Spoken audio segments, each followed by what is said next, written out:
Mr. Cornish and family, descendants of Edward Felix Baxter, ladies and gentlemen.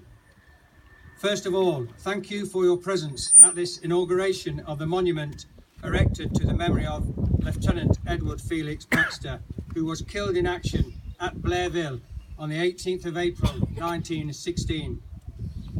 Indeed, when Andre Quayo, honorary chairman of our organisation, made me aware of the research work that David Moore had undertaken concerning the death of Lieutenant Baxter in our land of Artois and his desire to see the memory of this man honoured, it was natural for us, simple pilgrims of remembrance, to lend an ear to this project.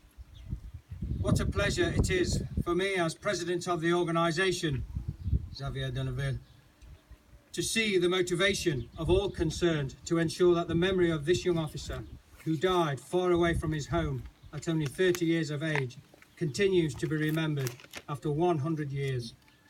What a pleasure to see the enthusiasm that has emerged about this project, both in France and over the Channel in England.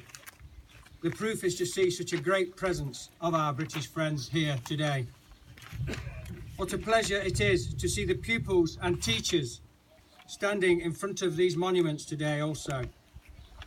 So it was an easy decision for our committee to honour this man who has demonstrated such great values of courage and selflessness, and who paid with his life for his desire to see that peace was not defeated.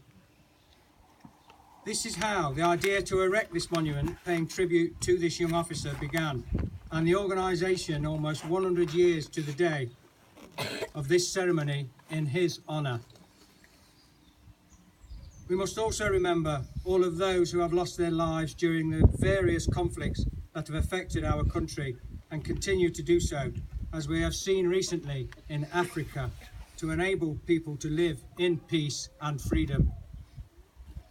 It is our duty to keep the memory alive of all those casualties, military or civilian, from the various wars, so that the future generations do not make the same errors, and also to avoid letting their sacrifices fall into oblivion, because to forget would be for them a second death.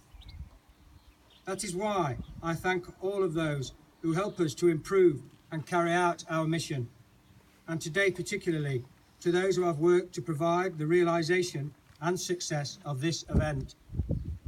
Thank you all, and as the motto of Le Souvenir Francais states, for us, remembrance, for them, immortality.